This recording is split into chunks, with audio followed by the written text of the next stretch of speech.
seen this? A low point for a shocking number of illustrious careers. Welcome to Have You Seen This? The world's only podcast about obscure, overlooked, and misbegotten media. All discussions will be spoiler heavy. You have been warned. This show would not be possible without the support of our patrons. If you would like to support our show, join us at patreon.com/haveyouseenthis. Patrons get the show a week early, and $5 supporters also get access to our Discord. Or you can tip us at our Ko-fi. Visit the link in the show notes. Welcome, everybody.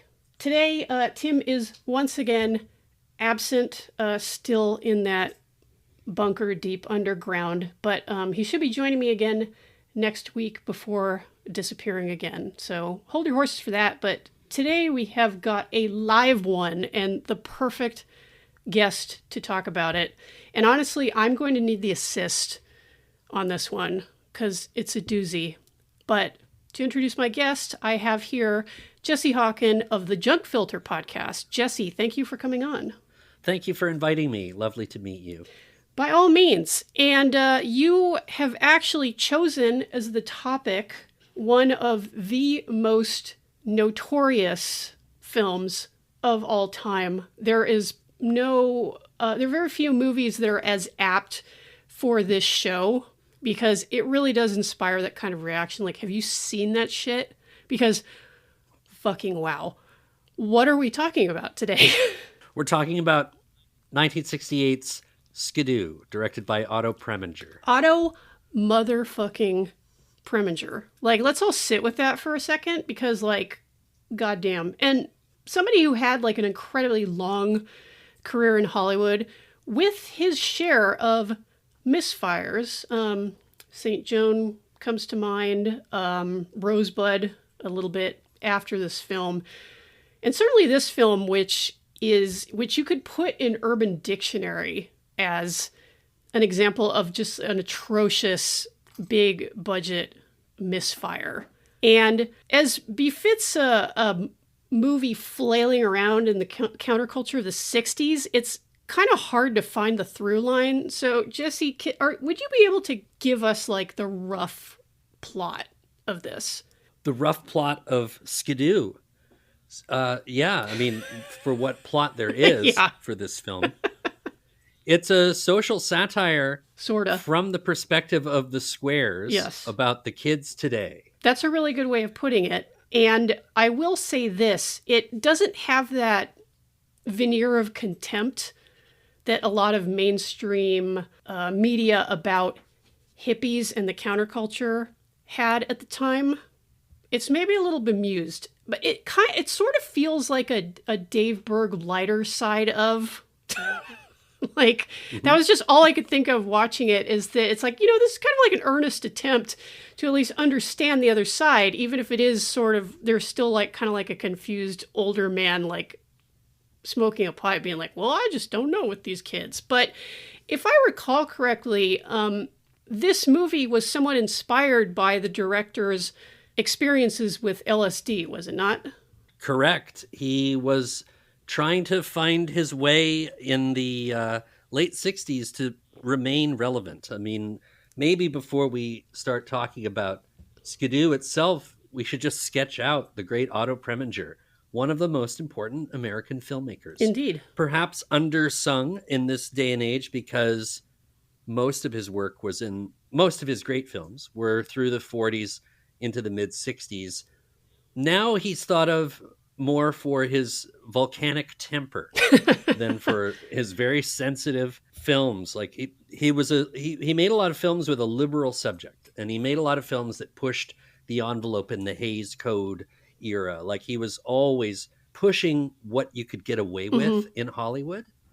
Yes. And applying this sort of liberal politics to the work, making films in the 50s with black actors that were musicals. But he could do anything. He made, I think, about 4 of the greatest film noir movies, including Whirlpool, Laura, Where the Sidewalk Ends, and Angel Face. He made the heroin drama with Frank Sinatra, The Man with the Golden Arm. He made Anatomy of a Murder, which is one of the greatest American films. He made Advise and Consent, a very boundary-pushing film about politics where he, talked about homosexuality. He made art films like melodramas like Daisy Canyon and Bonjour Tristesse with Gene Seberg. You mentioned Saint Joan, which was like the story of Joan of Arc. He discovered many terrific actors. He got great performances out of them. But that's one side of Otto Preminger. The other side of him was that he was an absolute monster. He was abusive to his cast and crew.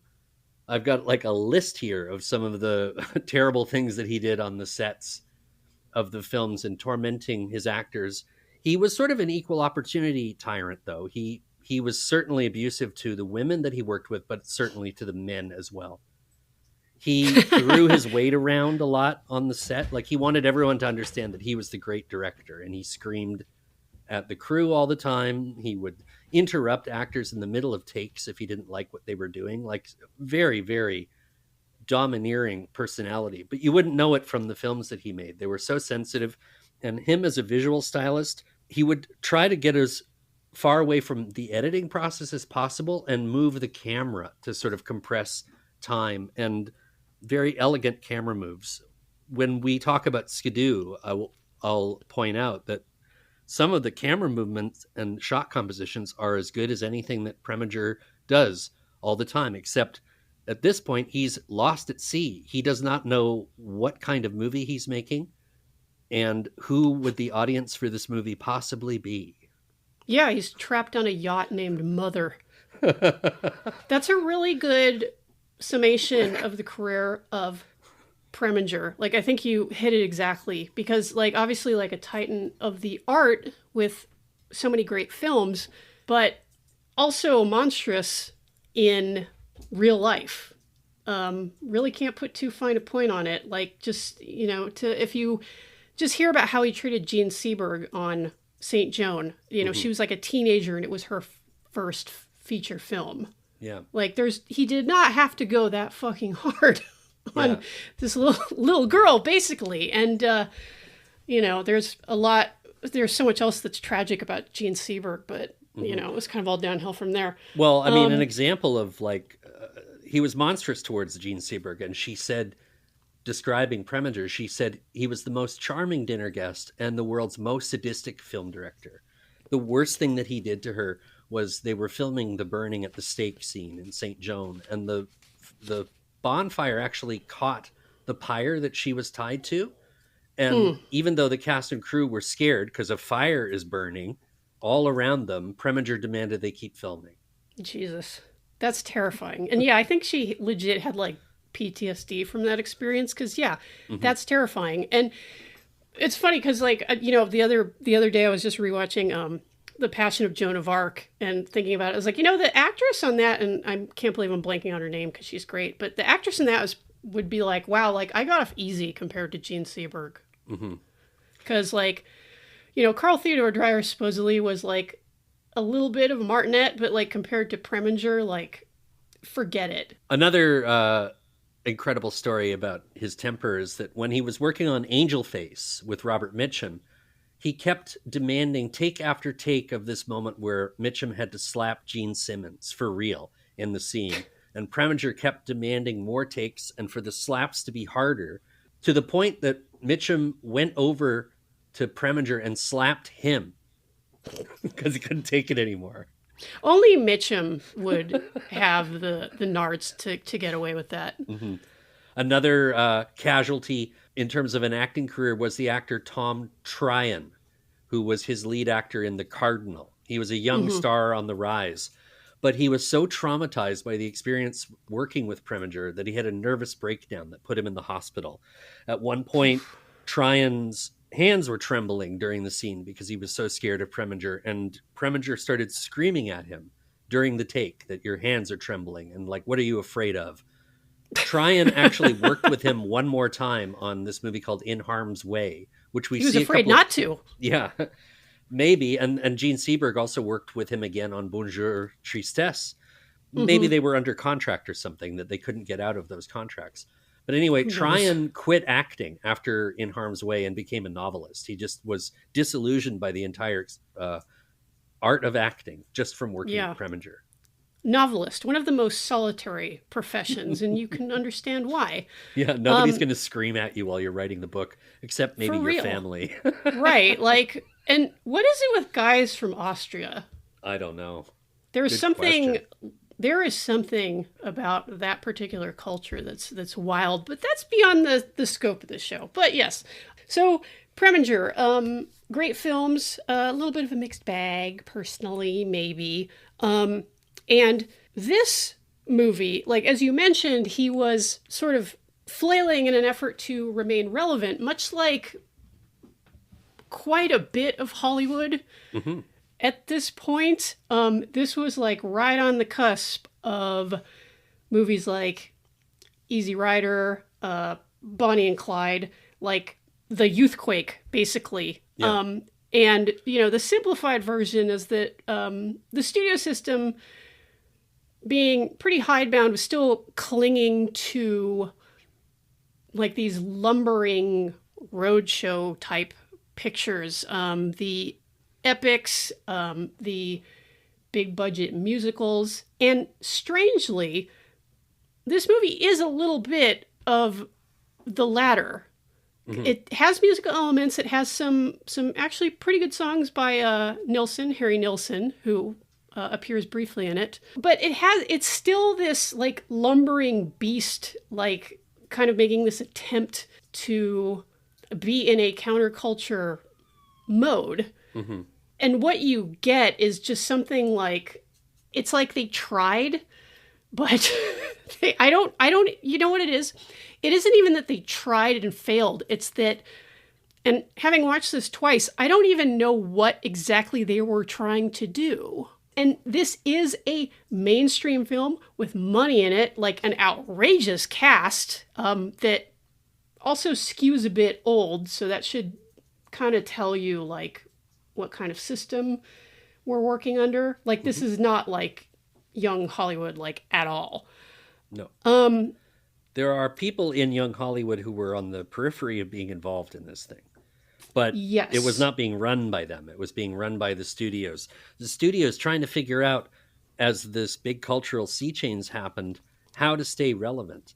The bittersweet thing about Preminger is that when the Hays Code was in effect and there were rules about what you could show and not show in movies, and you couldn't show people in a bed together, they had to be in separate beds, or there were words that you couldn't say on the screen. Preminger was always pushing that envelope and, invoking homosexuality into films.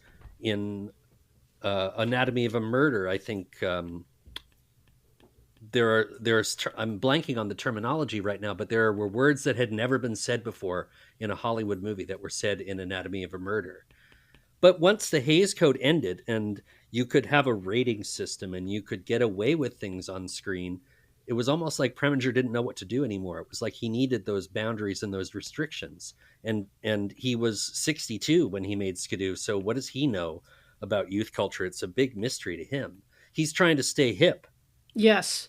And Paramount's like, we need a hip movie, and we're going to get Otto Preminger to do it. They hadn't worked it out yet. There are, around this time, like 67, 68, you started seeing studios trying to put out things that were relevant to youth culture, or taking in the fact that the world was changing and commenting on it in an interesting way, even if the filmmakers were a little older. Like Richard Lester's Petulia is a great example. Yes. Like that's a very cool movie, made by squares though, and for the kids. The Trip, the Roger Corman film for American International, is very cool, but there's something square about it at the same time, and yet there's something that The Trip captures about youth culture and the experience of doing drugs and stuff that is accurate.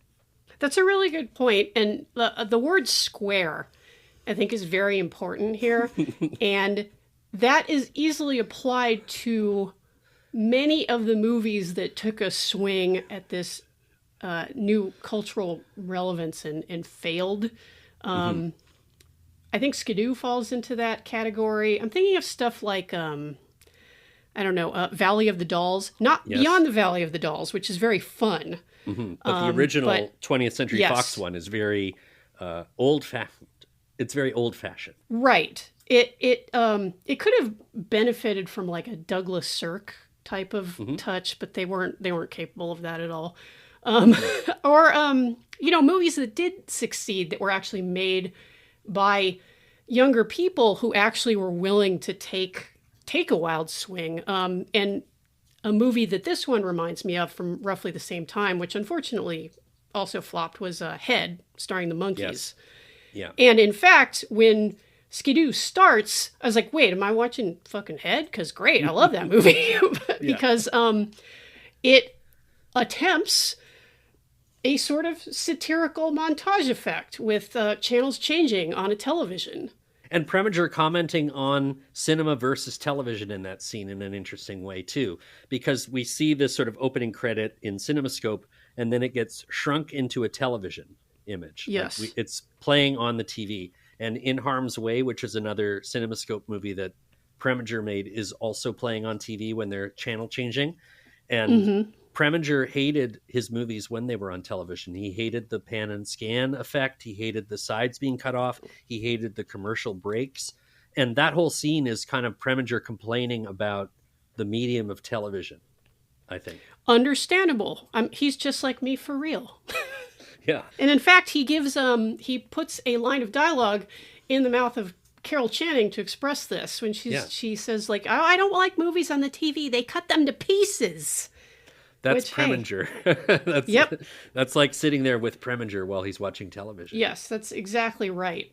Interestingly, this is kind of where the movie first starts to put a foot wrong, at least for me, because, and I had this problem all through the movie, and Tim doesn't know how lucky he is that he got to skip out on this, because he wouldn't have gotten anything out of this. I can barely get anything out of it, and this is supposedly my shit, because I am very interested in this sort of dated media, and like I know all this, most of the stars and stuff like that, but the whole time I'm just like, what the fuck are you even saying, dude? What is this?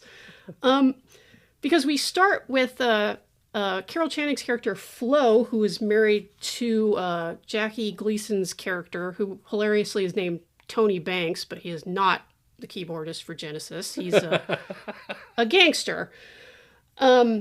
She wants to watch some kind of congressional hearing on TV. Peter Lawford is the senator.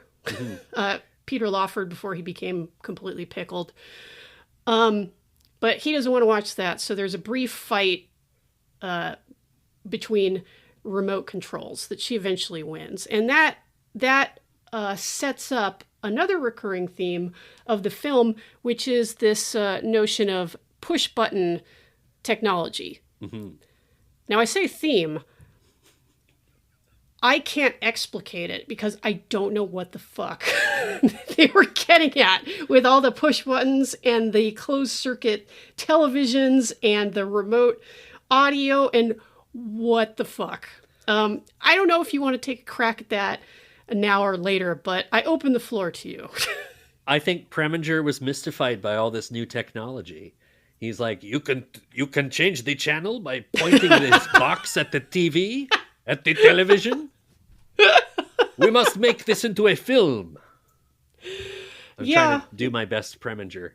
No, it's good. It's very, very Viennese. What is this technology? You can sit on the couch and change channels. We must show this.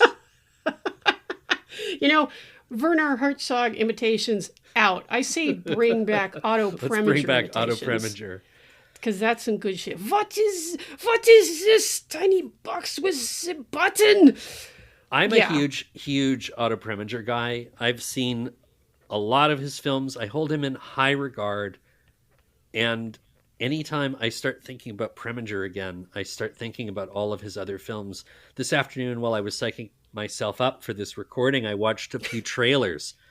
And Preminger used to narrate his own trailers. There's a great trailer for Bunny Lake is Missing that ends with a direct address from Preminger saying, I will not tell you what happens in this movie. There is an ironclad rule in the cinemas. You will not be admitted if you are late for the film.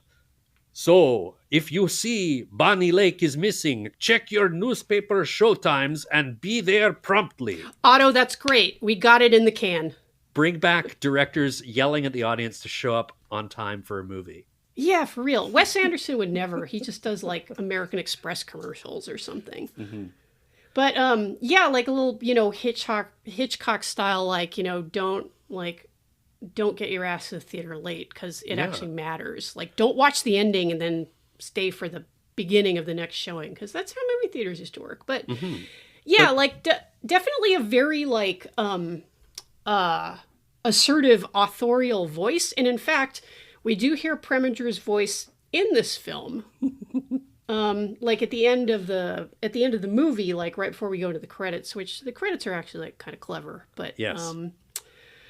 Yes, he thanks you for coming to the film and tells you that we're not finished yet.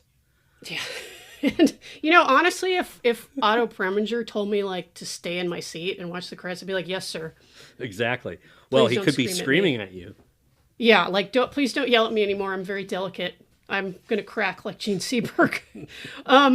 So right up front, we have our main characters, our main character being Jackie Gleason, who is the establishment, basically. And, I realize, yes, he's a gangster. He's a criminal. Mm-hmm.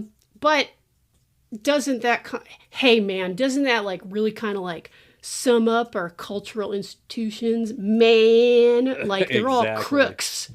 Like they're all crooks, and they just want to take you for a ride. And I'm sure that Preminger thought his rationale for doing this as a comedy was that he probably has contempt for organized crime. So he wouldn't make a serious film about these people because they are not serious people. Yeah. Yeah. So you have this figure which is not counterculture, exactly. Someone working like often at cross purposes to what we would consider the establishment, but has adopted like the trappings of respectability enough that he is also like a pretty good, he would be like a good foil for all these like crazy hippies that show up at his place and like get a hold of his daughter. Well, they don't spend too much screen time. Carol Channing spends a lot more time with the hippies than Jackie Gleason does. Yeah, she's pretty chill, actually, in this. Like, she's fun. There's a sexy beast thing going on in this movie, too, though, right? Because Tony Banks is no longer in the mob. He's got a beautiful wife. He's living the lap of luxury. And then the mobsters show up at his house to tell him that he has to carry out this hit. And they won't take no for an answer. Yeah, and real quick, why are there so many guys who are on Batman in this movie? Because Cesar Romero shows up. That's right. And then later in the movie, we have Frank Gorshin and Burgess Meredith. Like I said, stacked cast, like unreal. And you're like, God, what are they doing in this? Fuck. Well, it was because the movie was directed by another Batman villain, Otto Preminger. Oh, shit, you're right. That's so funny. He's Mr. Freeze. And Arnold Schwarzenegger, another Austrian, his version of Mr. Freeze in Batman and Robin is the Otto Preminger version of Mr. Freeze, too. That's a really good point. Why don't you just chill, Batman? Like, you can hear Otto Preminger saying that. Amazing. And Batman, the TV show, better comedy than this. But you're right. It is very Batman-esque, isn't it? It is. The color scheme. Yes. The ridiculous cartoon character. The movie's populated with cartoon characters and psychedelic colors and primary colors. I think Preminger's very good at shot composition and art direction and costume design in this film. Like, I was, as my brain was dying watching this movie, I was grasping for something to hold on to in terms of like quality filmmaking. Like, Preminger is just so gifted. He knows where to put the camera. He knows how to move the camera. He knows how to pull the camera away to sort of change the meaning of a scene. He's doing that all the time in Skidoo, except you can't stand the comedy. It's just not funny. The characterizations are so weak. Yeah. It's not working except visually. And at that point you're reaching for something to say that's positive. Yeah, that's really true because the look of this movie is fine. And I do have to hand it to the people who made this that the hippies are credible. That is often a problem with mainstream culture looks at the counterculture at the time, is like they just didn't fucking understand hippies at all, to the point where like they kind of didn't want to like even look at them. Mm-hmm. So you get things like, and this is going to be $10 in our Mystery Science Theater jar, but like there's that moment in San Francisco International when the hippie comes into the office to talk to Clu Gulager's character, and Mike says, "Oh, he's a made-for-TV hippie." Yeah. So it's like, yeah, like, I mean, not shaving for a couple of weeks, like, doesn't make you fucking hippie. But, No. these are pretty hippy-dippy hippies, because, they got their colorful busts and the body paint, and their chicks with their tits out, and also, like, pregnant and childbearing nursing women. Yeah. Which I guess, I mean, if I had to take a wild guess, I would say that maybe that's an effort to show the youth movement as like an intrinsically hopeful one, like a fertile one, like looking toward the future, and ultimately benevolent. Which, maybe in 1968, I'm sure that it seemed that way. At worst, the hippies in this are like sort of annoying, like all hippies are. But it could be worse, and at least we're not getting some kind of framing of them as like, the Manson family. No, this whatever. movie fortunately came out a year before the Manson family murders. Right. But there is kind of like a weird Squares trying to understand the hippies that almost feels like the reverse image of this would be the way that Squares were so terrified of the Manson family. Like it's the same hyperbole. Yeah, and the thing is that, Carol Channing's character Flo, like, just like, hey, like, everybody just come to our house, That was certainly a thing that people did at the time. But, not to put too fine a point on it, like evoking the Manson family, a lot of times that just kind of went wrong. And I don't know, like, if I had, like, a bunch of unwashed strangers, like, in my house, like, strumming acoustic guitars, like, getting high and singing 10 Little Indians, like, I'd be like, how is this, like, I mean, I get it, tune in, turn on, drop out, but, like, where do we go from there? And, it has a lot to do with why, the hippie movement, like, ultimately failed and just kind of curdled into the solipsism of the 70s. But, again, beyond the scope of this episode. So, this is, like I said, a generally positive depiction of the counterculture, and that's good. Because if, and I don't really, like, love hippie stuff, but I feel like if this had been, like, a contemptuous look at the youth, it would have made the movie, like, really sour. As it is, the movie is just mostly confounding and frustrating, but it doesn't have that edge of contempt, thankfully, that you tended to see in, like, I mean, it's not fucking Dragnet, basically. There's two ways to look at this movie, though, because the movie is positing that, in fact, violence is not the solution and we should all love one another. And the hippies have a better way of life than the mafia do in this film. And, like, Tony becomes a better person because of his run-ins with the hippies. Yes. And the movie has this sort of pseudo-positive conclusion that sort of like an episode of Laugh-In breaks out towards the very end of the movie with, like, musical numbers on the boat. And we haven't even talked about Groucho Marx yet, but he's in this movie as God. And the movie has this sort of go for broke ending for a movie that has not earned your love at all. So you're just sort of sitting there going, Jesus Christ, what were they thinking? And who was this movie for?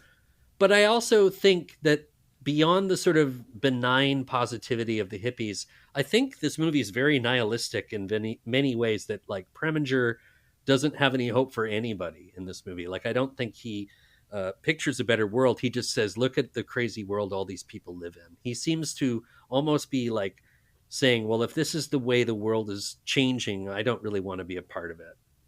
That was the other feeling that I got from the movie.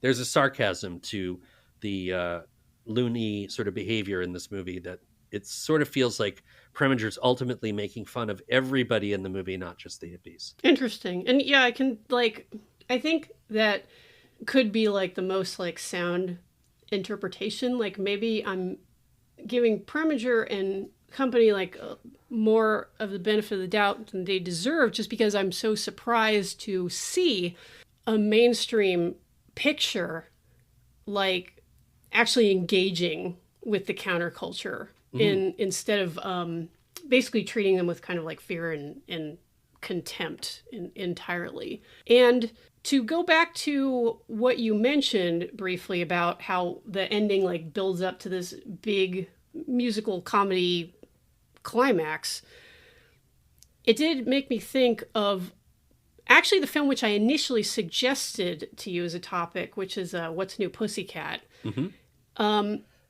Sort of a film which feels the same way in that it's like a lot of failed comedies, especially at the time, where it's like the comedy is zaniness. Like a word you don't really hear that often anymore because people don't really do that kind of comedy. Like movie comedies are extremely different now.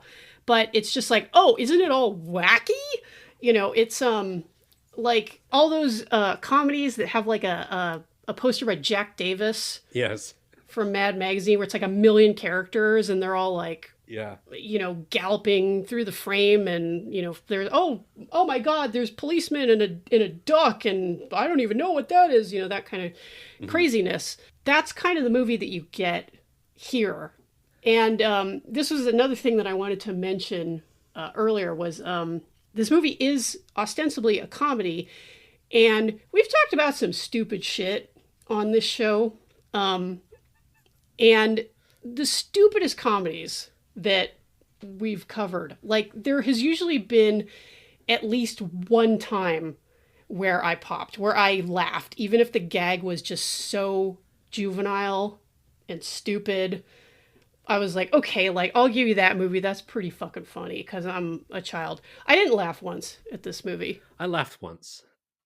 Just the one time. What did you laugh at? There's an establishing shot when the hippies all get told that they have to leave town, and they all get arrested, and they all get brought into the judge's chambers where she's going to rule on whether or not to let these kids stay in the town after all, or whether they have to actually leave town by order of the courts.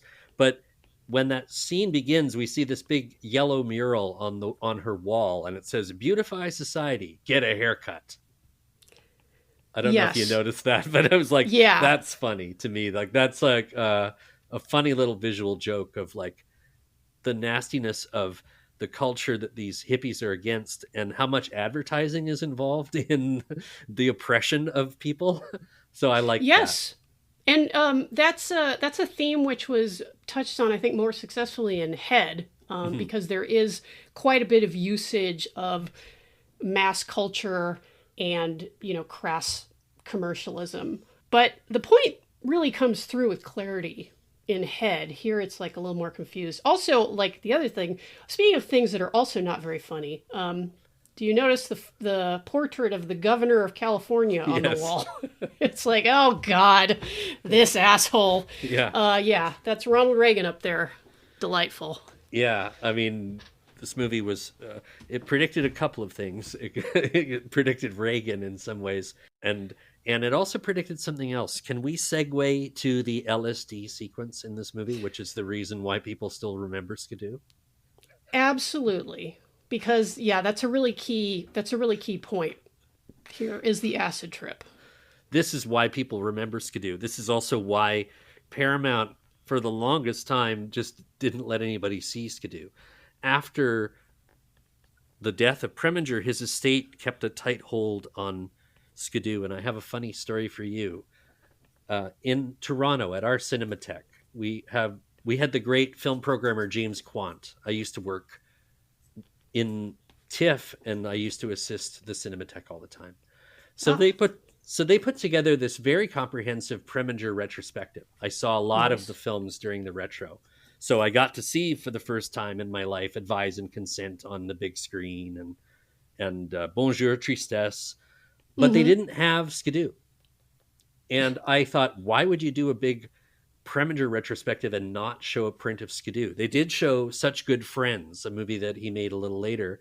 I'm pretty sure they showed Rosebud too, but they didn't show Skidoo.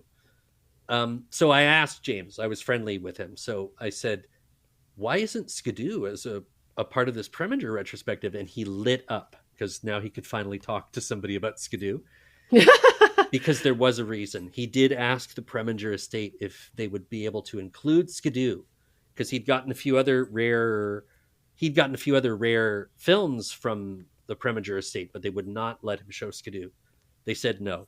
A few months later, he asked again, and they said no to him again, but this time they were getting mad because they had granted permission to screen these hard-to-see movies, and they were like, stop asking, or maybe we won't give you this print of, tell me that you love me, Junie Moon, or Such Good Friends.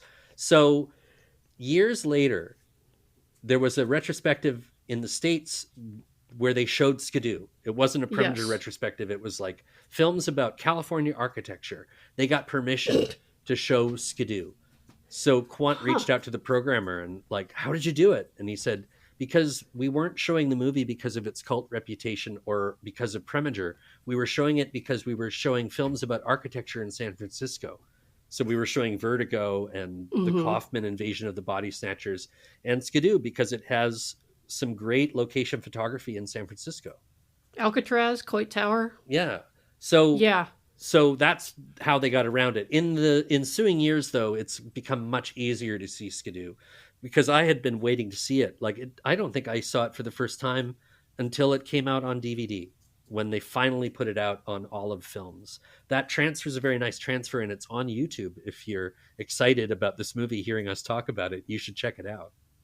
Yeah, that's a good way to look at this movie. It has turned up on streaming as well, free with ads. I think I first caught it on a service like Tubi or Pluto. And at the time I was like, this would be great for the show, but I don't know how I'm going to pitch this shit to Tim because he's just going to be like, no, thank you. No, and, he would be well within his rights to do so. Yeah, I was going to guess with the architecture programming that it was because they weren't like blaming Preminger. They weren't like they weren't cementing the film's reputation as like this massive cult misfire. It's like, oh no, check out the buildings in it. So I can kind of see why they said yes to that, and not for the retrospective with Preminger's name on it. Yes, this is the man who made this movie, which really kind of sucks. And they're like, stop it! You're devaluing the Preminger estate when you keep talking about his angry moods and his bad temper and abusing actors and making Skidoo. Like people forgot what a gifted and sensitive filmmaker he is. And there are glimmers of it throughout Skidoo. I think it's well made, except there's no reason for it to exist at the same time. Right. Like I said earlier, he tried and fucking failed. So he tried and died. He tried and we all died after watching it. But the acid trip, I think we got to talk about this because I have a great biography by Chris Fujiwara, which is called The World and Its Double, The Life and Work of Otto Preminger. There's an entire chapter about Skidoo, so I refreshed my memory to give you a little background on the LSD scene. So Preminger was working on this other movie about college students, and he wanted to understand the counterculture. So under the supervision of Dr. Timothy Leary, Preminger experimented with LSD. He wanted to really get a feel for the LSD experience. So under the influence, he actually kicked Leary out of his mansion and did the trip on his own. Wow. And apparently he had a very pleasant and profound experience. Preminger had this huge collection of modern art. And so he basically spent the whole night staring at all the art that he had and seeing new things in Matisse paintings and stuff. So he was really, he really had an incredible experience, and he wanted a lot of his acid trip to be depicted in Skidoo. That explains why, as acid trips depicted in media go, it actually kind of hits close to the mark. Personally, I've never experienced acid, but like knowing about from other people's experiences, I was like, oh, okay, like it isn't just like I think there's a tendency with like drug media, like you can really tell when whoever's writing it like has no experience with drugs like whatsoever, because it's like, you know, even a square like me is like, yeah, that's not how that works, like just no. Because we're as a society, we tend to fearmonger so much about drugs. Like most drugs come off as like PCP or some shit in the media. Like there has to be this emphasis on like how like negative and dangerous they are, and oh, they'll make you crazy and they'll make you murderous and like and blah blah blah. Not the case here. No. Jackie Gleason gets like a pretty good trip out of it. I know. I've done LSD in my life. I can vouch for some of the things that this movie gets right. The onset of an acid experience is portrayed accurately. It takes a little while to kick in, and then suddenly it kicks in. Yes. There are concepts that Gleason is talking about that feel like an acid trip, like when he is thinking about mathematics and seeing all these numbers being shot with bullet holes into the wall. He's hallucinating, but that's the kind of like profundity that would come over you on acid. You'd be like, there's a connection between math and geometry and nature and stuff like that, you know, like, so, yes. And then he goes into the sink and starts looking for himself in the reflection of the water. He also has this profound realization that his daughter might not actually be his kid, that Carol Channing might have had their daughter with another man, and she might have fucked Arnold Stang of all people. That's the punchline. That's the punchline, that it's Arnold Stang who is the real father, but he actually comes to terms with it and accepts it, which is the kind of thing that would happen to you when you were on acid. And yes, he experiences like an ego death, basically. Yes, but what is so funny about Skidoo is you think about a show like The Sopranos, which is about a mobster named Tony who lives in the suburbs and has some form of gentility to him, but is actually mobbed up, who does drugs and has a breakthrough and starts to renounce violence, which is something that sort of happens in The Sopranos towards the end. Like The Sopranos was predicted by Skidoo, is what I'm trying to tell you. Well, it certainly fits that such a culturally important film would prefigure such a culturally important show. Yeah, and also Tony Banks in the movie runs a car wash just like Breaking Bad. Oh shit, that's a really good point. It's a shame that Skidoo didn't take place in Albuquerque. You know, might as well have. Fabulous architecture in Albuquerque. Yeah, so I think. Did you ever watch Mad Men?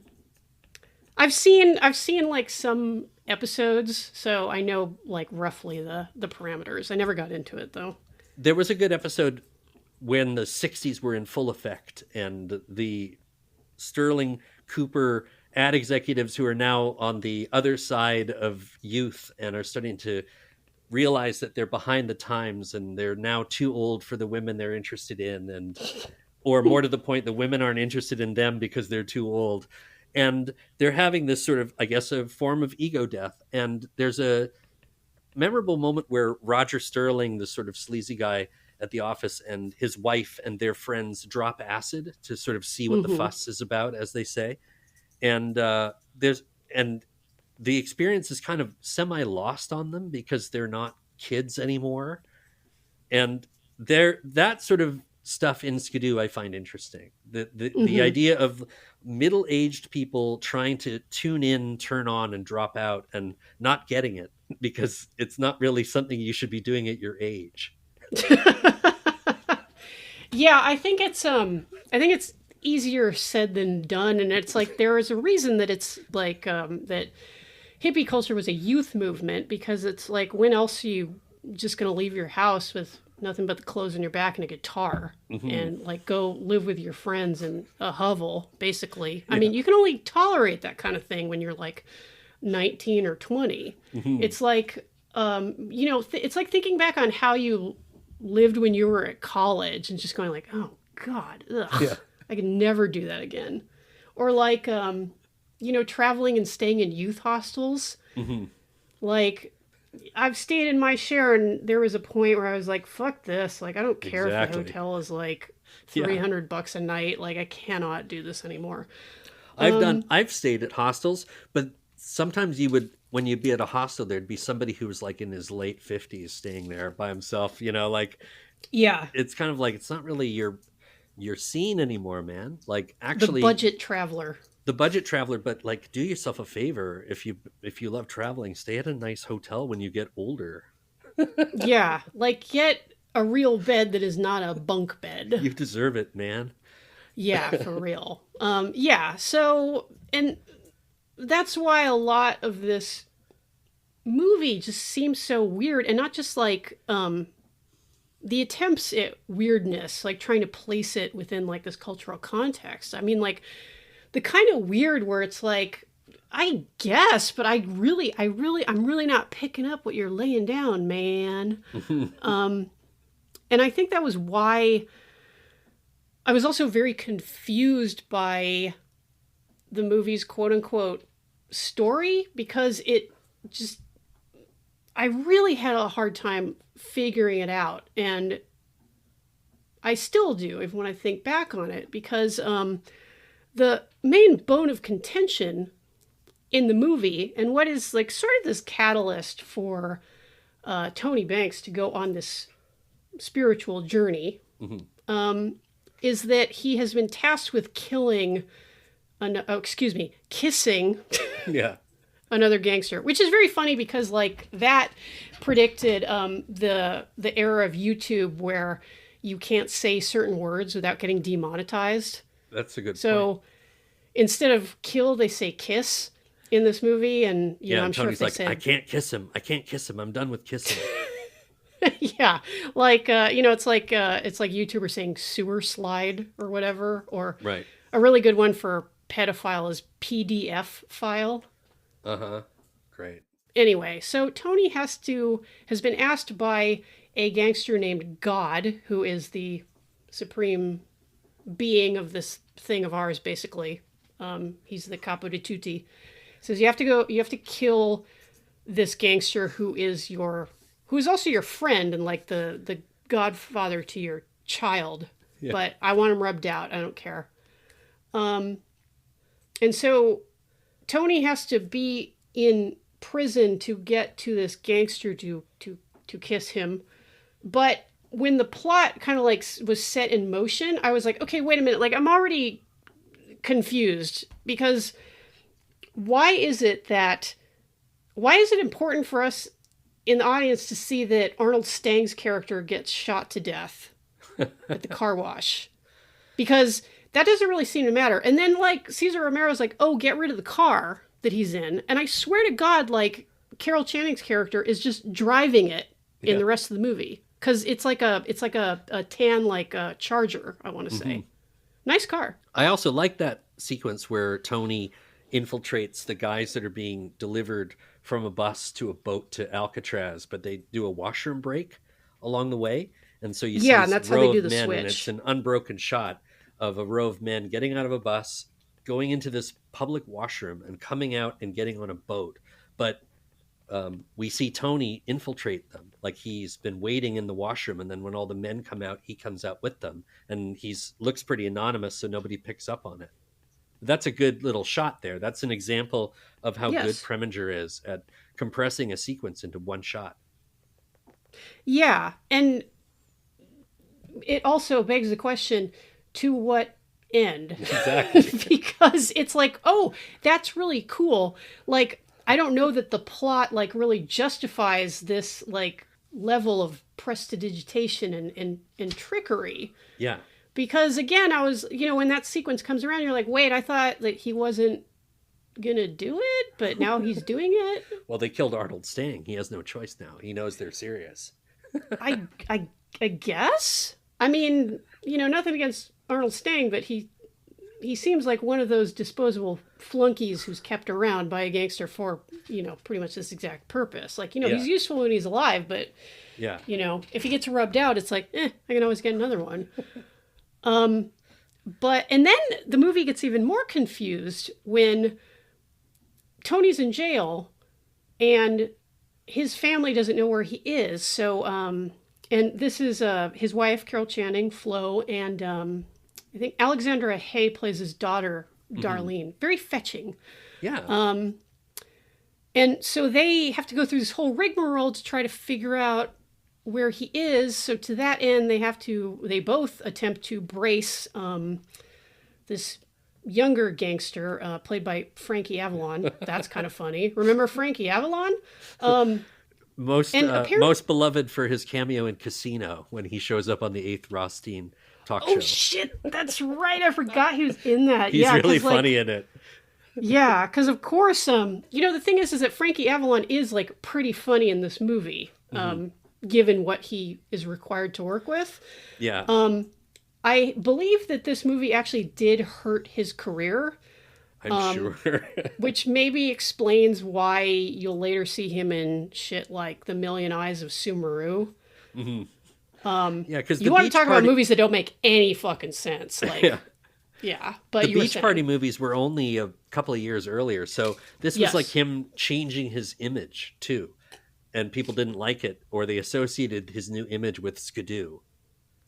That's unfortunate because you're a young guy. You're good looking, you're funny. You got some acting chops. It's like, fuck, I'm going to do a movie with Otto Preminger. Holy shit, what an opportunity! And yeah, it's Skidoo, and you have to be present when Carol Channing takes off her dress in front of you. Was not expecting that. Oh my God. For all of you people listening out there who are interested in women, if you have ever wanted to see Carol Channing's nipples, here's your opportunity. Your big chance.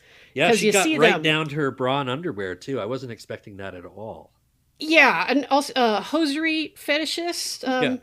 Take a look at this one because I got to say for her age, like she looks all right, but it's still like, and that's probably part of the comedy is that you don't expect to go to a movie that has tits in it. I mean, there are like naked hippie chicks in this, and then see Carol Channing strip off her ultramod zipper dress and prance around in nothing but like pantyhose and like a very thin bra. How about that dress on God's Girlfriend too? The black actress?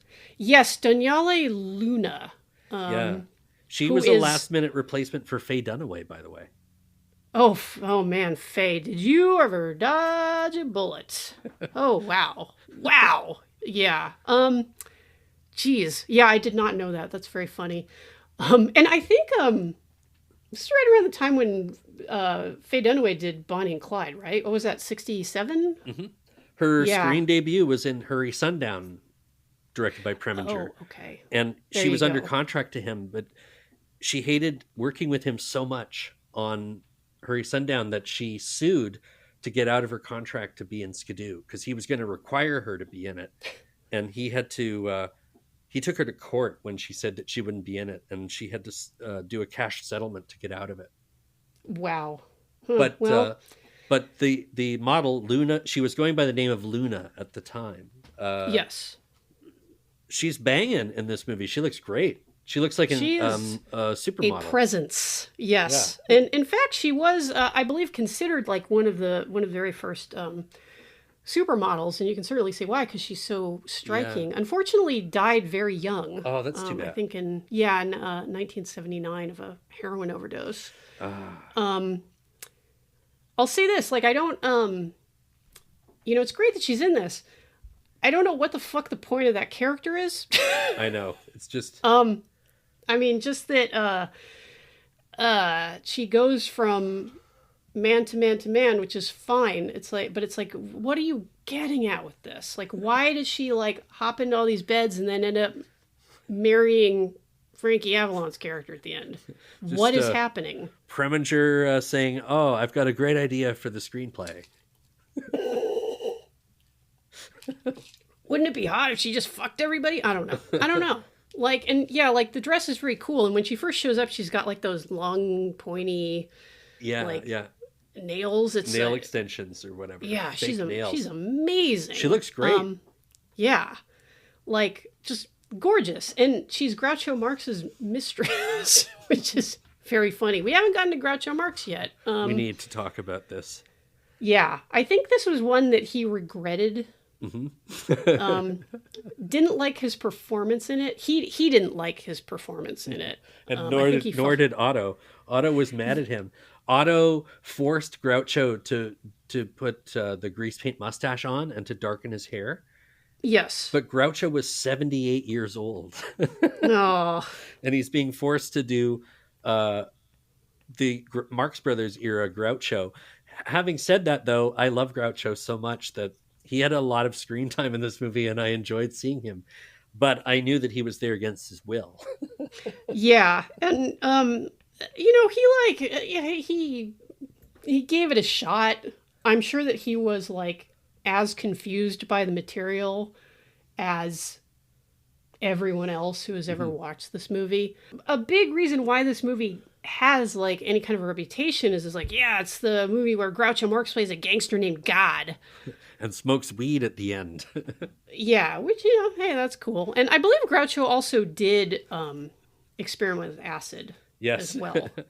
Yeah. Good for him. Good for him. He would have been fun to trip with.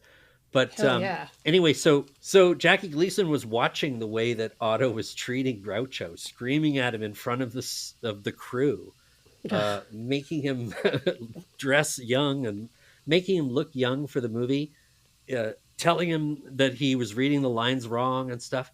So Jackie Gleason, this is a quote from his autobiography. I want to read it to you. Otto Preminger started in on Groucho, giving him a hard time, and Groucho was old and feeble. Preminger also started berating Frankie Avalon, and Christ, it was just terrible to see. So when that was over, I said, Otto, come here. If you ever talk to me like that, I will hit you over the head with a fucking chair. From then on, he was as gentle as rain with me. Jackie Gleason was like, to the moon, Otto! Yeah. So, one of the rare actors to say, I'm going to knock your fucking block off, Preminger. I mean, he was right to do so. Can we talk about Austin Pendleton? Yes, Austin Pendleton, who plays him. the techie young draft dodger who basically makes everything happen in the last half of the movie. The machinations here are very dependent on his technical knowledge. Yeah. Yeah, like, and that's another thing where like I'm at a little bit of a loss. I think I agree with you that this really came out of Preminger and company just being like a little bit befuddled by the new technology. They spend so much time hammering on it, and to what end, I can't say. Yeah. But yeah, this is Austin Pendleton's character who Jackie Gleason meets in prison. I really liked his character, and this was his screen debut. Yes. And he's a great actor, a great character actor. He was also the mentor of Philip Seymour Hoffman, too. Really? I didn't know that. So thinking about Hoffman a little bit while watching this movie, anyway, so Pendleton is, he has the air of authenticity. Like, he feels like a member of the counterculture in this movie, unlike anybody else. Even with a shaved head, because he's got hippie hair at the beginning, and they, of course, haul him into the barber shop in prison to shave his head because he's a hippie. Yeah, because that's exactly what the pigs would do, man. But he's really good, I thought. Yes. And he and Otto Preminger actually got along, even though this was Pendleton's first movie. He was from the New York stage. Mm-hmm. But he was very intimidated by Preminger, and Preminger certainly yelled at him a lot. But they used to hang out in Preminger's office after production wrapped and drink vodka and talk and talk and talk. And they had a lot of respect for one another. Pendleton thought that he was a very, very smart and thoughtful man. And he also got the sense that a lot of the stuff that he does on set was drama, although that's no excuse for the way he treated people. Yeah. And, that's an interesting point, because when, like, somebody like habitually gets that like angry and abusive, like the question always is like, okay, dude, what exactly is fueling this? Like, what does this accomplish for you? Because like you're hurting the people around you, but you're compelled to do it for some reason. But yeah, like I guess maybe Preminger just like stirring shit, and he did it on every fucking movie. Yeah, but it is actually like workplace abuse. Yeah, like 100%. And, you know, there have been people, for example, David Lynch, who've spoken out against working like this, you know, basically being like, there's like no reason to treat your crew like this. Like, it's just uncalled for. Like, you're not going to get like better results from it. And I think, just as a quick aside, it is something which is and has been like a big part of Hollywood for a long time, is kind of a part of any creative field where like monstrous behavior is excused because it's being perpetrated by a genius. Right. And, you know, people don't want to rock the boat. But it is like really kind of unnecessary. Like like for example, what Maria Schneider went through on Last Tango in Paris. Right. Totally unnecessary. Like, there is no reason to treat an actor like that. You know, like some of the shenanigans that, what's his name gets up to? Oh, God. What's that David guy's O. name? Russell. Oh, my God. You literally read my mind. Yeah, have you seen that video of him, like, screaming at Lily Tomlin on the set? Good God. And, you know, the thing is like, and, you know, I'll just come out and say it. It's not even like he's that great a filmmaker. No. I like a couple of his movies, but I don't like them enough to justify this behavior. Yeah, like There's I even almost enjoyed... no movie that you could justify the behavior of a director like Preminger, no matter how good the quality is. Yeah, absolutely. And it's almost like it gets treated as like the cost of doing business in a way, like that you wouldn't get these great creative works without the abuse. And it's not true. Like, these things happen in spite of that behavior, not because of it. But it is a lot like the thing of like, oh, well, you know, like great art comes from great suffering, when suffering actually like really significantly inhibits one's ability to make art. But it gets like romanticized for whatever reason. But you're not expecting somebody with a temper as volcanic as Preminger to be able to make such sensitive films for the most part. Like, this is one of his only comedies. Comedy is obviously not his forte. No. But I'm one of these nerds, though, who is very interested when comedy goes wrong, and to be able to watch comedy from a theoretical perspective, almost like the science of comedy. Yeah. And on that level, I quite enjoy Skidoo because it's not funny and there's no reason for it to exist, but it's continually serving up interesting images, funny ideas. It never gels, and the music's very good. So it's not a total waste of time. You know? Yeah. It's a bad movie that I feel vaguely defensive of. That's understandable because it is such a curious object. Yeah. That you can't help but look at it. And it's certainly of a kind with a lot of stuff that we've talked about on the show. A movie diametrically opposed to this one because it is a nothing movie starring no one, made for no money. One that we covered recently, Lichen Colony, where it's just like, and I know Tim disagrees with me because he's like, this movie is shit. But for me, it's just like, wow, like every decision you made was the wrong one. Like, there is nothing skillful or apt about this movie. Just like every single thing, like from the, like, just like the performances to the production to the post-production. It's like, you did everything wrong. How did you do that? And Skidoo is a movie where, like a lot of movies that we've covered on the show, where it's, you know, the production is top notch, and yet it just lands with such a thud and almost nothing works about it. Yeah. And let me ask you this, jumping off of that, if you were to mention anything which does work about the movie for you, like, can you name a thing that you think actually works?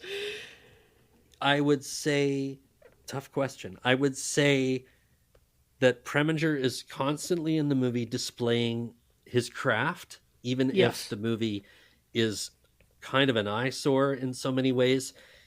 I loved looking at it. I liked Yes. listening to it. I didn't like the dialogue very much. No. It wasn't entertaining me, but again, on this sort of comedy theoretical level, the idea of making Skidoo complements your enjoyment of the movie is just the fact that all these people put so much effort and energy into something so lifeless. You find out in the interview with Pendleton that's in the biography of Preminger that they had this feeling while they were making the movie, like on the day that the film wrapped, nobody celebrated.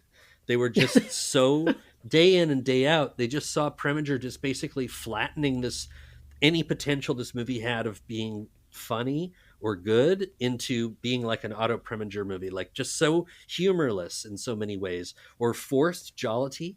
Like it was trying Yes. so hard to have a good time, but it felt like mandatory fun. Yeah. Like, can you It's imagine? the zaniness. Like, you can just picture this movie opening in 1968 when people could be watching something like The Producers or, you know, Casino Royale is another Yeah. movie this one reminds me of. Just this, like, what the fuck is this? And it's the studios going, I don't know what you kids want. I thought you wanted this stuff. Yeah. And the studios weren't really capable of kind of providing what they had been providing for decades, which was an extremely well-mounted production with tons of stars. Mm-hmm. But it really is that thing of, you know, when you have a hammer, every problem looks like a nail. Yeah. They were just ill-equipped to meet the moment, and that's why movies like Bonnie and Clyde and Easy Rider were so earth-shaking when they arrived, because it's like, oh, this is like a whole other mode of filmmaking. Mm-hmm.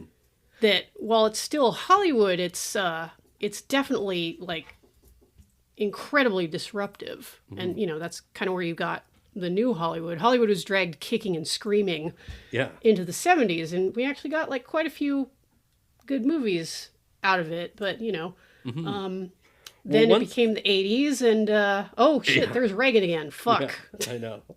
Reagan and cocaine. Yeah. But this was more of a throw everything at the wall and see what sticks kind of thing. And Paramount was not thrilled about Skidoo. Preminger had it in his contract that he could make 2 films that were non-approved by the studio, i.e. a movie for me. And he had already made Hurry Sundown and In Harm's Way. Those were big Paramount films. So they were like, okay, fine, do the one for you, and then you can get back to making adaptations of best-selling novels or whatever. So then he makes Skidoo, and they're like, what the fuck are you doing, Preminger?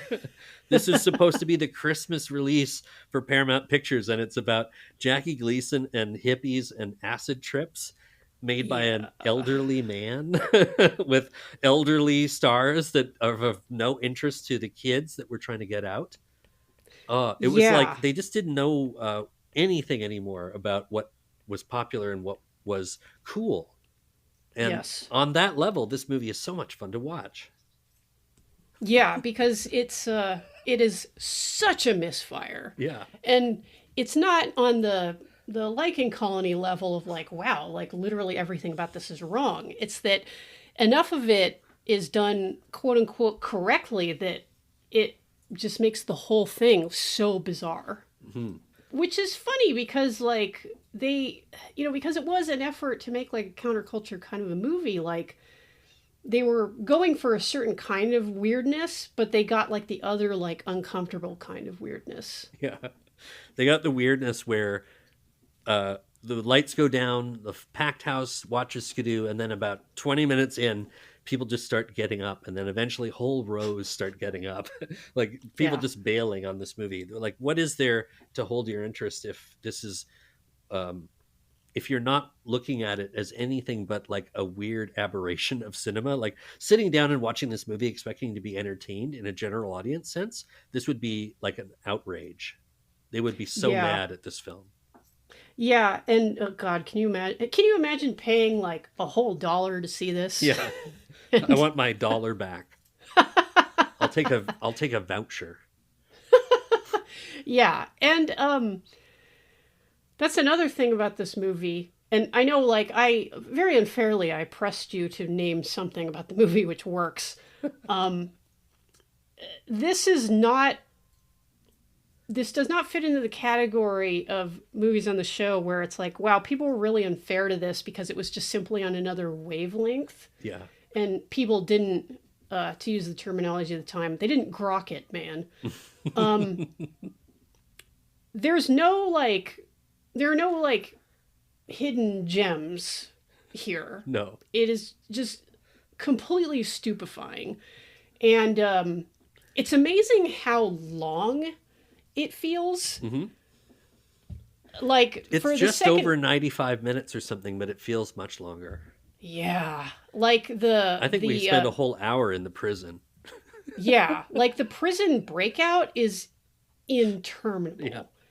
It just goes on and on and on. And, you know, half the gag is like, oh man, like these people who would never drop acid are all on acid. Like they basically got dosed. Yeah.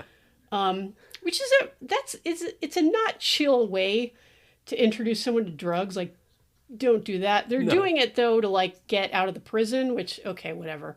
But all cops are bad, remember. That's true. But you know, cops don't deserve acid. Like, you know, give it to your That's friends. true. Don't give it to They might have a cops. breakthrough though and realize that they're part of the problem and quit the force. So it could be a good thing. Yeah, which they sort of hint at in the movie. Yes, I noticed.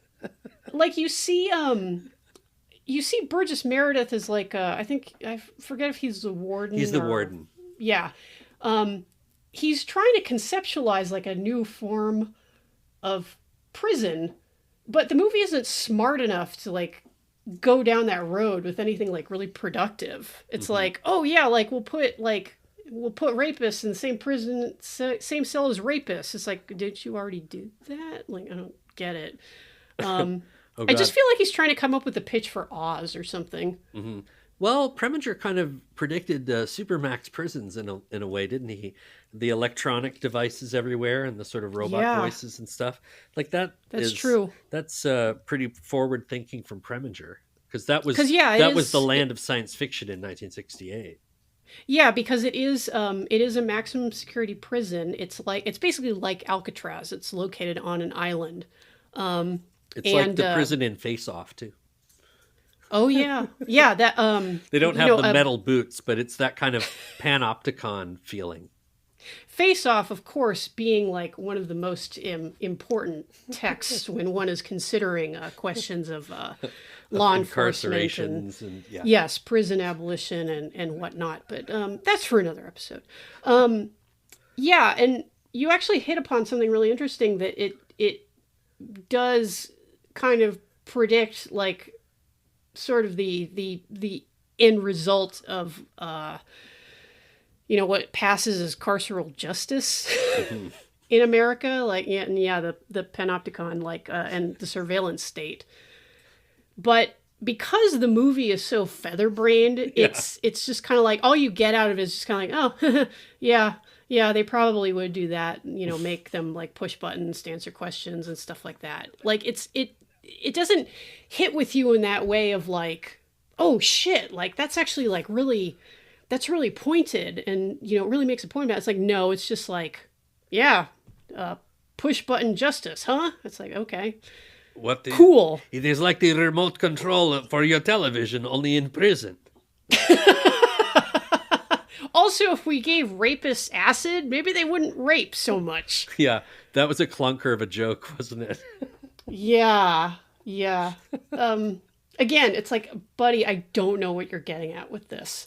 And that could be like fertile material because that's, that was part of the fatuousness of hippie culture was the idea that it's like, oh man, like Paul McCartney says, if we all just drop acid and talk, like we'll just figure all this shit out. Right. And it's like, no, like it doesn't work that way, which is not to say that psychedelics don't have value in terms of like, therapeutic use and introspection. Mm-hmm. But I guess when you get basically like a bunch of like bored bourgeois kids, and put them up against like the anger of the state, then, that wave is kind of going to break in like a really awful way because, there was like a significant youth movement in America at the time where people were realizing, yeah, like kind of like all this is kind of bullshit, and like what are we doing in Vietnam and blah blah blah.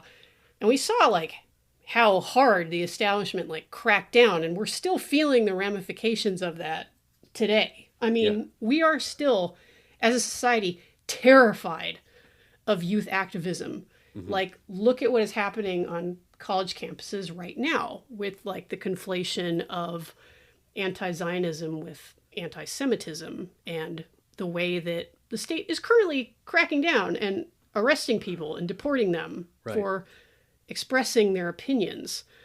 Like, a lot of that comes out of the foment of the 60s when kids started demonstrating. Like, people freaked the fuck out. Like, it was terrifying. And all of that is more interesting than any of the material in Skidoo. I know.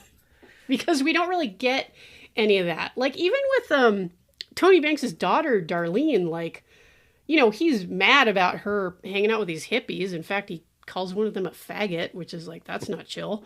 But, like, everything is just kind of smoothed over. Like...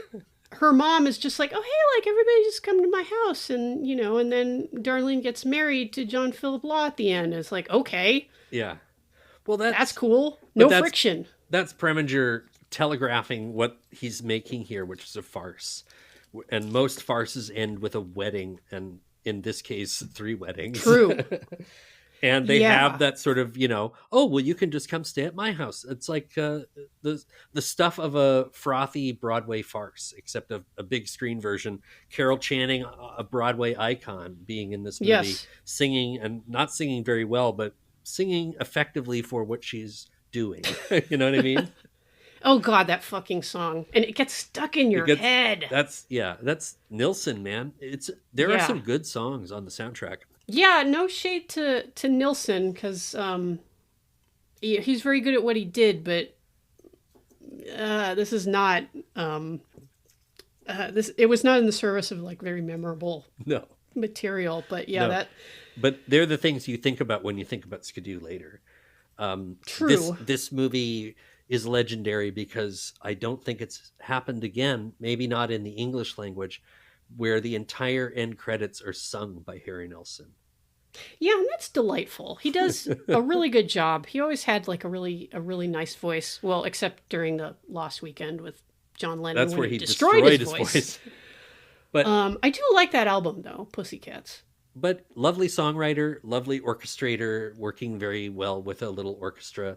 And when I say that he sings the entire end credits, I mean even the fine print. Like, he even reads the copyright notice. Yes. And the disclaimer about persons living or dead being purely coincidental. Like, he gets down to the nitty gritty of the credits. And you certainly stay till the end because it's a nice little song. And there's a few nice little songs in this movie. Yeah. And that part is legitimately cool. In a movie which has been filled with stuff trying to be cool, uncool. which was not. Yeah, that's like a good wrap up to it, because like after you've watched this absolute flaming dumpster fire, like you do get a little bit of a smile. Yes. Listening to Harry Nilsson. I was like, oh, that's cute. I like that. You also are that little smile that comes from finally finishing an endurance test. And now you can tell people, I've seen Skidoo. That used to be more of a brag. It's easier to see now, but for a long time, it was very hard to see this movie. Yes, it was. And then when people saw it, they were like, oof. Or they were like me going, oh, well, the cinematography's nice. Yeah, really trying to justify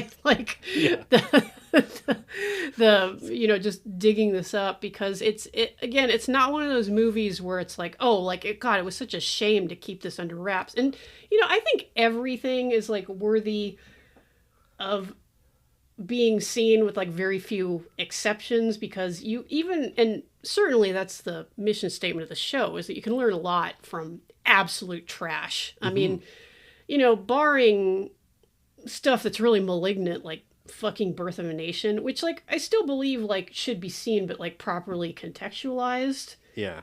Or like a lot of the the Nazi propaganda of the time. It's like, this is garbage and here's why. Yeah. I It's saw very those films in the malignant. context of a film education. So, I didn't Right, just yeah. pop on Triumph of the Will. I watched it deliberately as I would Yeah, watch Night and Fog and Birth of a Nation and Citizen Kane, like all the yeah, important movies. yeah, That doesn't 100%. mean they're good. It means they're important. Yes, exactly. And and this movie is interesting in that I was surprised at and this might surprise you, but I was surprised at kind of how angry I was on the second viewing. Yeah. And that's not a feeling that I usually get with this specific kind of trash that we watch for the show, because usually with an older movie that has flopped embarrassingly, there's enough time and distance. It doesn't seem so offensive to you. Like recently we covered a personal favorite of Tim's for whatever reason, Wild Wild West. Okay. Which I didn't really like, but I watched it, it is what it is. I got a couple laughs out of it. Whatever. When at the time, if I'd gone to see Wild Wild West, I'd been like, what the fuck is this shit? Yeah. I was a little surprised at rewatching Skidoo how much I was just like, Jesus fucking Christ, Preminger, fuck you, Yeah. this is garbage. So because of that, I will say that this is one for advanced viewers. And Yeah. I know a lot of you listening you are soldiers. You have been through it with us. Yeah. You have seen some garbaggio. Yeah. This is for the few 36 of you. Yeah, who this is extremely your shit. Or yeah, the real sickos. I've in other heard words. how bad this movie is. I've never actually watched it. I call myself a soldier of cinema, and I haven't watched Skidoo. I better get on that. Yeah. And if you do stop by our Discord, write in, let us know what you thought, and also I'm so sorry. But Jesse, is there anything that we haven't covered about Skidoo that you would like to hammer on, or if you would like to wrap it up in a neat bow, please. I have one more hilarious story. Please do. We could use some laughs finally. Nilsson was the guy that Preminger settled for.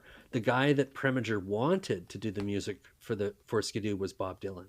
That's right. And didn't Dylan actually go to Preminger's house? Yes. Yeah. He went with his entourage and his wife to watch the rough cut. So I don't think they had done the musical numbers that are at the end that are written by Harry Nilsson. Yes. So they must have had most of the movie. And so they showed it to Bob. And when it was over, Bob said, I want to watch it again, but I want everyone to leave. I just want me and my wife so that we can concentrate on the movie. And this was in Preminger's mansion. So everybody left. Preminger left them alone in his mansion. They started the movie, and then Bob and his wife walked around Preminger's mansion taking notes for the great architecture and furniture in the house for ideas for their new house. They had free reign of the house, so they just went around and went, oh, I really like this bedside table here. Oh, these stairs are really great. These spiral stairs. Everything is so beautifully staged. But he had no interest in doing the music for Skidoo. He just wanted Smart architecture ideas. And it's funny because Bob Dylan, no stranger, as it would turn out, to cinematic misfires. Let's put it that way. But those came a bit later. Mm-hmm. Yeah, what a flex, honestly, to just be like, yeah, I'm just gonna scope out your entire pad and take notes, and then just say nah, I don't want to do your fucking movie. It sucks. But I love your house. Yeah. It's very California coded behavior. The other thing, it really is. You should add this to the show description. I sent you the link to the Hugh Hefner syndicated show from the era, Playboy After Dark, where he invited Preminger and Nilsson into the set, and they promoted Skidoo. Nilsson sings a song with all the names in the credits, and Preminger actually gets mad at Nilsson during the interview because Nilsson is making jokes, and Preminger's like, this movie is more important for you than it is for me. Would you be quiet? Yeah, I was kind of amazed that Harry Nilsson had the balls to just be like, You know, like, and I forget how he worded it, but he, you know, cracked a joke about the movie, which frankly made it sound like not very good. Yeah. In front of Preminger Preminger. got so mad. Premiger's Yeah. wearing a light blue Nehru jacket or something. Oh, man. Yeah, like Drip King, I gotta say. Looking Drip good. King. Looking like Yeah. the Eggman, for sure. Yeah, and this is so much like of the time, and it's so weird to look back on it. Like, and the whole Playboy After Dark thing, like at this point in time, No. is just like, you know, especially like now, all of us knowing, I hope, what we do about like Hefner and the Playboy Mansion and how it was basically a place that, like, you know, facilitated treating women like Kleenex, basically, just like utterly disposable. Yeah, it was It's practically like- a trafficking operation. Yeah, like Bill Cosby just had like free reign. Yeah. You know, it was like not chill, but No. you know, it was like pitched as this, like, you know, it was like the ne plus ultra of like sophistication and the sexual revolution and blah blah blah. But like even watching the episode, it's just like, oh, like here are the women who are decorative and mainly provide drinks and a telephone for Hefner to answer and Yeah. play a pre-recorded message from Carol Channing. Yeah, so painful. Yeah, weird shit, man. Weird shit. Very heavy. But again, you know, trying to appeal to the kids today. But what it's really trying to appeal to are middle-aged people who won't admit that they're not kids anymore. God, that's such a good summing up of it. Yeah, the only thing I can offer to wrap up is Carol Channing's nipples. Yeah. Thank you for listening. If you enjoyed this episode, you can show your support by going to patreon.com/haveyouseenthis and make a pledge at the $2 or $5 tier. $5 a month gets the latest episode before everyone else, plus access to our Discord, where we're always arguing about movies. If you'd like to give us a tip, our Ko-Fi link is in the show notes. Oh, and the nude Green Bay Packers.